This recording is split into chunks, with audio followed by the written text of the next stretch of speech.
Olá, tudo bem? Trouxe para vocês aqui hoje um pequeno resumo sobre o estado da arte. O que é o estado da arte? Esse resumo eu fiz para trabalhar com os meus alunos que estão em trabalho, em conclusão de curso, né? E queria apresentar, de repente pode ser útil também para você. Bom, vamos lá então? Em linhas gerais, o que é o estado da arte? Trata-se de um mapeamento científico, teórico, bibliográfico, de dados e fontes de estudos realizados ou em realização. Aquilo que está no cume, está no topo de uma determinada pesquisa sobre um determinado tema e que é funcional a este tema objeto de investigação que se dispõe um outro determinado pesquisador. Exemplo, eu quero fazer uma pesquisa hoje sobre um determinado tema, eu preciso então compreender quais são os acúmulos que estão na totalidade daquele instrumento em que eu quero pesquisar. Bom, é muito importante, atenção, não confundir estado da arte com estudo da arte. Esse outro está muito relacionado às questões estéticas, às questões culturais, ou seja, a propriedade artística em si, a produção, a exalação da arte enquanto arte, evento cultural estético. O estado da arte, é importante também a gente atentar, ele não é necessariamente uma ferramenta criada para o universo acadêmico. O universo acadêmico absorve o estado da arte como um instrumento, como uma ferramenta, né, como um instituto, um princípio. Mas anteriormente, o estado da arte remete às engenharias, às produções de um determinado, vamos dar um exemplo, se estuda, se elabora para um determinado equipamento, uma acepção sobre esse equipamento, um design, uma estruturação, uma tecnologia para esse equipamento de tal forma que num dado momento chega ao platô e aí se diz que aquilo já é uma obra-prima, já é uma obra, abre aspas, de arte. Portanto, está pronto para a industrialização. É possível se obter essa expressão do estado da arte cunhada primeiro por Aristóteles, que remetia à ideia do estado da técnica, do estado da arte, tekne, como seria no grego, que é a técnica. E isso está relacionado àquilo que o Aristóteles compreende como um conhecimento no sentido da plenitude, né? No sentido do porquê, do aprofundamento do conhecer, tá certo? Essas são considerações que acho que é importante a gente fazer. Numa síntese bem tópica, o que a gente poderia dizer que seria o estado da arte para o universo acadêmico? Uma pré-pesquisa. Isso aqui eu estou colocando como uma forma didática de apresentar para os meus alunos. Seria uma ideia de meta-pesquisa. Meta, você sabe, né, aquilo que está dentro. Então, a pesquisa da pesquisa, a pesquisa dentro da pesquisa. Um garimpo teórico, pegar uma peneira e vamos garimpar todas as teorias, todos os acervos, as estruturas que temos já construídas sobre um determinado tema. Podemos também chamar de uma arqueologia epistemológica. Quais são as epistemologias que estão construídas, estão sendo estudadas de um determinado tema? Então vamos buscar essa arqueologia e aí nesse momento a gente está trabalhando com um recorte diacrônico ou sincrônico, né? A diacronia no sentido histórico ou a sincronia no sentido de um recorte de tempo mais contemporâneo, mais próprio àquela pesquisa para aquela funcionalidade daquele tempo, né? Então a gente tem um panorama, digamos assim, um desenho, né? Uma imagem daquela estruturação teórica. E por fim eu poderia dizer didaticamente que seria uma catalogação bibliográfica. Não somente isso, isso aí é uma forma didática de apresentar, não é que seja somente uma catalogação, mas a gente está compondo este acervo, tudo bem? Isso aí são referentes que eu chamo de referentes hipotéticos. Se a gente fosse fazer uma comparação, uma metáfora, né, a gente poderia dizer o seguinte, que o estado da arte remete a uma ideia de compreensão do que eu estou chamando de estudos gerais. Seria um estudo, digamos, mais informativo, de uma compreensão mais geral daquele determinado tema. Um estudo conformativo, aquilo que a gente começa a aprofundar e começa a dar conformidade. Um estudo denso, um estudo mais aprimorado, mais rigoroso, cada vez mais afunilado de um determinado tema. E um estudo profundo, portanto, realmente é o ponto X exato daquele tema, daquele assunto. E aí a gente poderia então dizer que isso é o platô desta montanha, né? O estudo da arte é o platô desta montanha, digamos, desse acervo. A montanha é esse acervo teórico, esse acervo congruente a um determinado assunto. Então, o estado da arte seria esse platô, tá bom? Ao que podemos dizer que serviria o estado da arte? Primeiro a gente precisa entender qual é o objeto que a gente está estudando, quais são os instrumentos que a gente precisa para a nossa determinada pesquisa. Como é que a gente vai usar este acervo que a gente compreende, que a gente encontra daquele tema que a gente escolheu? Onde é que eu aplico? Em qual perspectiva eu aplico? Quando eu aplico, ou seja, qual recorte de tempo que eu vou me utilizar para essa determinada perspectiva do estado da arte? E aí eu fiz um mapa esquemático para que a gente possa se indagar e facilitar a nossa pesquisa, nossa análise do estado da arte de um determinado tema, de um determinado assunto. Então a gente diz o seguinte, pergunta bem interessante, quem é que está estudando sobre aquele tema? Você escolheu um tema, imagina esse tema na sua cabeça nesse momento. Quem é que está estudando? E aí nesse momento é importante fazer uma pequena ressalva. Há uma diferença entre o estado da arte e a pesquisa que você faz para a escolha do seu recorte temático, do seu tema, tá certo? O estado da arte, ele afunila o teu recorte, mas o teu tema está previamente escolhido. Você escolheu um tema, digamos que você quer pesquisar sobre o fruto, a castanha do cerrado chamada baru. Você quer pesquisar sobre esse tema, tá ok? Então tá aí, você já compreendeu que esse é o teu tema, que esse é o teu objeto de pesquisa. Você precisa afunilar o recorte. É aí onde entra o estado da arte. É uma outra dimensão. Você já tem o tema, agora você precisa do estado da arte desse tema. Então quem está estudando sobre esse tema? O que está sendo estudado sobre esse tema? Quantos livros, artigos você consegue encontrar sobre esse tema? Como é que você tabula, como é que você cataloga, como é que você organiza, como é que você planilha essa estruturação da sua pesquisa, do seu estado da arte, né?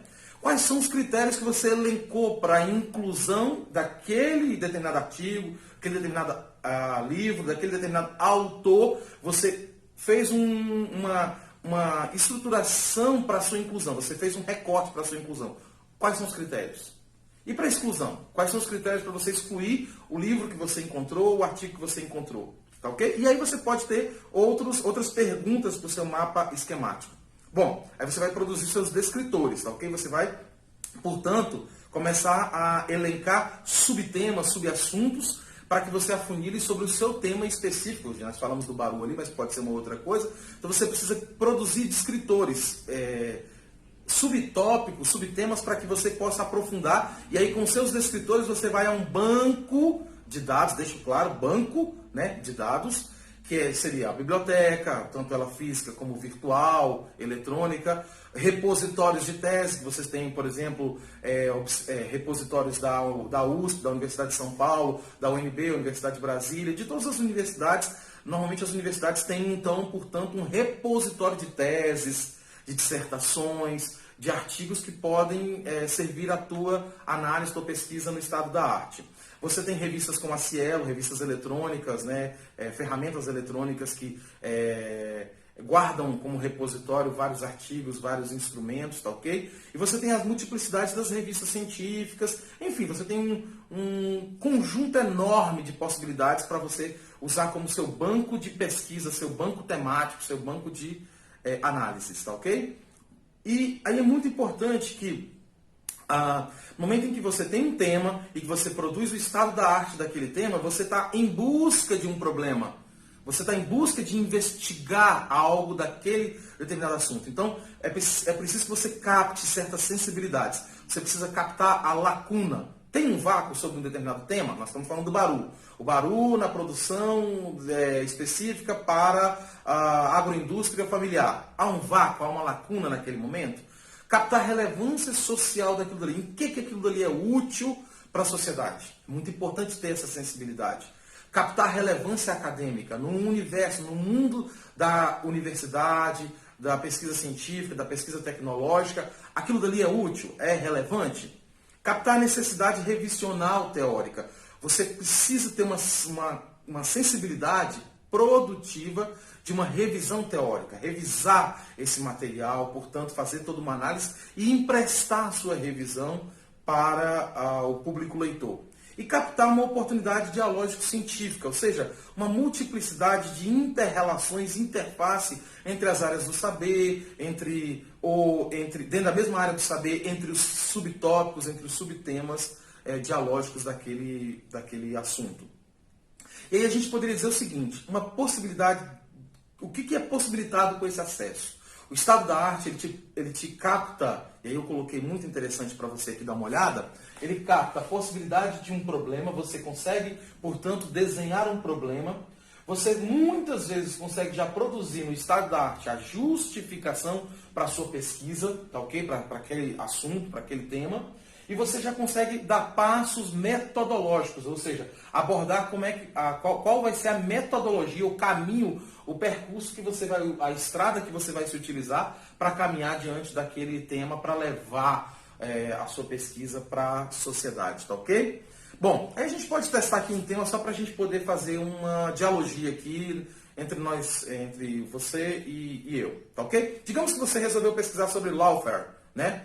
Que em linhas gerais, para a gente poder entender o que é o lawfare, trata-se do direito utilizado como uma arma de guerra para perseguir o inimigo. Então é compreensão da lei, a lei está ali, ela existe, está posta, deveria ser aplicada para o bem da sociedade e determinado agente público ou determinado procedimento de um agente público faz com que aquela lei seja então transportada para perseguir pessoas e não para ajudar a sociedade, perseguir empresas ou perseguir entidades da sociedade e não para ajudar aquela entidade, ajudar aquela pessoa ou ajudar aquela empresa, enfim, ajudar a sociedade de maneira geral. Eu estou propondo aqui, por favor, compreenda, isso aqui é apenas hipóteses, tá ok? Você pode construir o seu mapa, o seu panorama, da forma que você achar melhor estratégico, tá certo? Você cumpre alguns protocolos, você pode pesquisar depois na internet alguns modelos de fluxo, alguns instrumentos que te ajudem a melhor catalogar a tua pesquisa. Então eu fiz aqui uma planilha hipotética que serve apenas como uma inspiração para você. Tudo bem? Podemos dizer assim? Então vamos lá. Essa planilha de prospecção que eu estou apresentando, eu estou dizendo que o tema principal nosso, a gente falou ali atrás, o lawfare, ele é um tema geral, tá ok? Nós vamos pensando naquela montanha. Então, a montanha é o meu universo de pesquisa, o meu assunto, e eu preciso trafegar por essa montanha para eu chegar ao platô, aquilo que é o acúmulo máximo, o estado da arte, o estado primo, o estado principal daquele objeto. Tudo bem? Tá ok? Então, lawfare, a área do saber principal do lawfare é o direito, tá ok? A ciência do direito. E nós podemos aqui, vamos imaginar que a gente resolveu fazer o nosso recorte, ou pelo melhor dizendo, nós estamos buscando um recorte e a gente não resolveu fazer o nosso descritivo, tá ok? Então nós achamos subtemas, ok? Vamos lá. Impactos do lawfare na democracia. Podemos escolher esse como um subtema, mas é o que nós queremos usar para nosso aprofundamento teórico? Ainda não? A gente não quer esse tema, então vamos para um segundo subtema? Lawfare no sentido da colisão do princípio da legalidade. Será que é esse? Vale a pena a gente trazer isso para o nosso recorte do estado da arte?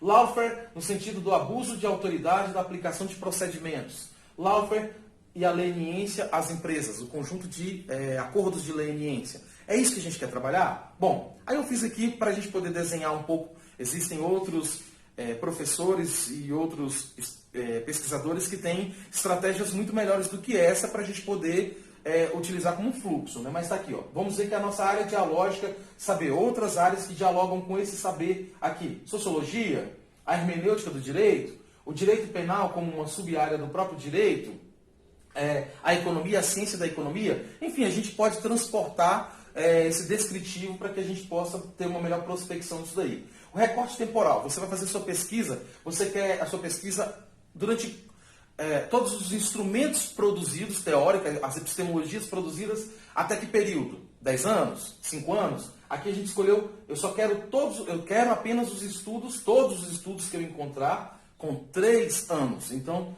passou de 3 anos, eu já coloco como um critério de exclusão. Tem 3 anos e meio? Não interessa para a minha pesquisa, então já aborto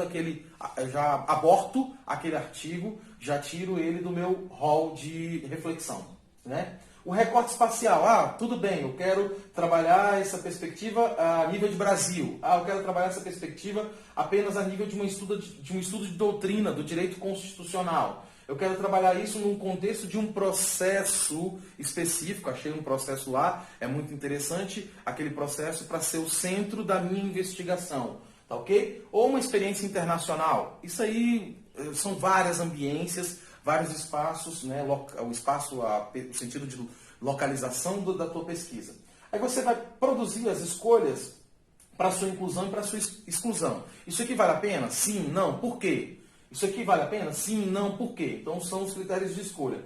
Você então, portanto, ao fazer a pesquisa, encontrou sobre esse recorte 2 livros, 7 artigos, tá ok? Os autores são esses e aqueles. Sobre esse prospecto, tantos livros, tantos artigos. Ah, não tem nenhum livro, olha que curioso, não tem nenhum livro sobre esse subtema, tá ok? Sobre esse, mas tem 10 artigos, tá ok? Então tá aí, ok? Avançando. Ah, só aqui título de ilustração. Já que a gente resolveu escolher esse como um tema para a gente poder compreender o estado da arte, eu fui então em busca de analisar o que tinha no país em termos de livro, publicação impressa ou publicação de Laufer.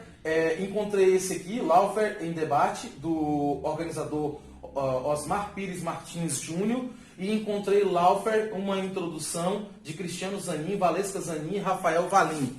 São os livros, apenas 2 que eu encontrei sobre esse tema. Olha o que isso nos diz. Nós vamos ter que fazer o que nós temos como estado da arte, a montanha, lembra a montanha? O platô. O que nós temos sobre livros, pelo menos em língua portuguesa, nós podemos ter em língua inglesa, podemos ter em língua francesa, em língua alemã, alguma coisa no Instituto do Laufer, né? Uma discussão de institutos relacionados ao Laufer. Isso aí é importante dizer que em língua portuguesa é outro critério que você pode escolher, quantas línguas você quer pesquisar para o seu estado da arte. Aqui em língua portuguesa, apenas 2 livros, mas artigos tem uma diversidade já produzida em termos de Laufer, por ser um assunto, mostra que é um assunto novo e que o estado da arte parece estar limitado, por enquanto, nesses estudos a nível de Brasil. Compreenderam o que é importante a gente tratar sobre isso? No mais, é só dizer muito obrigado pela atenção. Espero que esse trabalho, esse resumo, tenha ajudado no seu trabalho. Tudo bem? Muito obrigado. Forte abraço.